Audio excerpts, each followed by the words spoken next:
Le karma, c'est un mot qu'on entend très souvent. On l'entend dire, tu verras, c'est le karma. Tout se paye un jour. Il finira bien par payer ce qu'il a fait.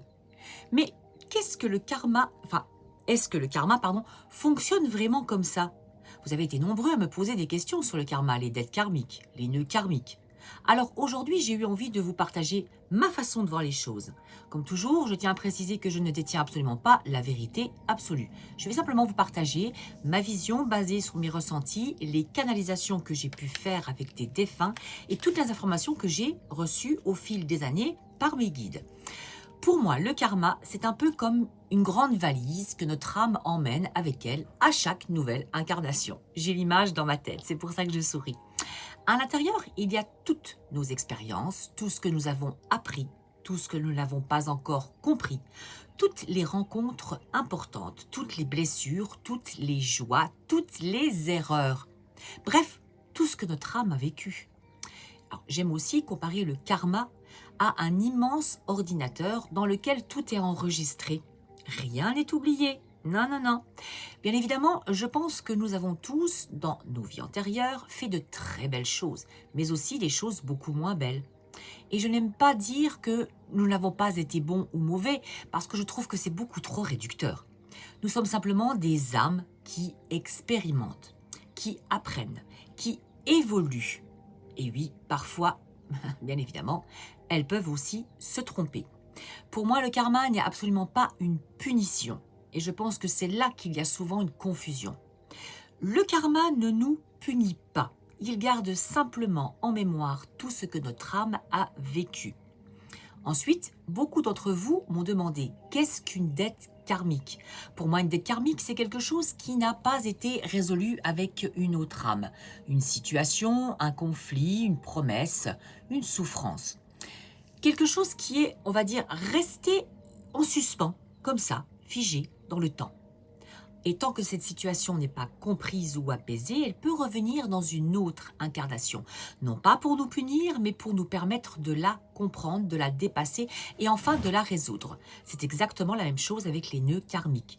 Très souvent, on ne comprend pas pourquoi certaines familles vivent toujours les mêmes difficultés, pourquoi il y a des blocages financiers, pourquoi certaines familles connaissent des histoires d'inceste, de violence ou d'autres souffrances qui semblent se répéter de génération en génération.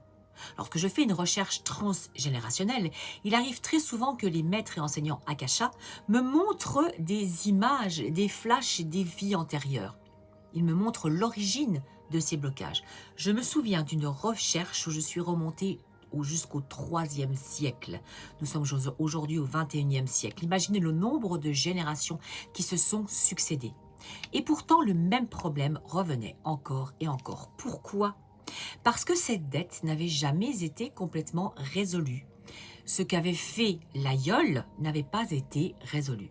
Une autre question revient souvent. Quand on fait du mal à quelqu'un, est-ce qu'on le paye ensuite? Personnellement, je ne le ressens pas comme ça.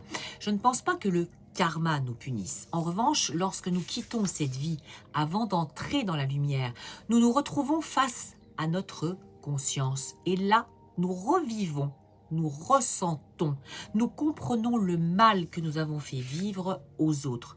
Ce n'est pas quelqu'un qui nous juge, ce n'est pas une punition, c'est notre propre âme qui prend conscience de tout cela. Et je pense que c'est déjà énorme. Une fois que cette étape est passée, lorsque l'âme est prête, elle rejoint la lumière. Mais ça peut prendre des années et des années terrestres. Il n'y a plus de condamnation, il n'y a plus de critique. Parce que le rôle de l'âme n'est pas d'être punie une fois qu'elle est dans la lumière. Son rôle est d'expérimenter, de comprendre et d'évoluer.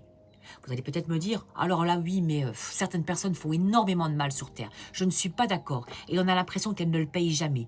Moi, je ne le ressens pas comme ça. Je pense simplement que certaines âmes mettent beaucoup plus de temps que d'autres avant de pouvoir rejoindre pleinement la lumière.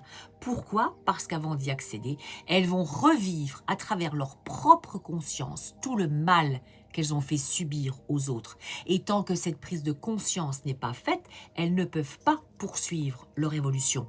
Encore une fois, ce n'est pas une punition. Pour moi, c'est simplement une étape de compréhension. L'âme est venue expérimenter, apprendre, évoluer.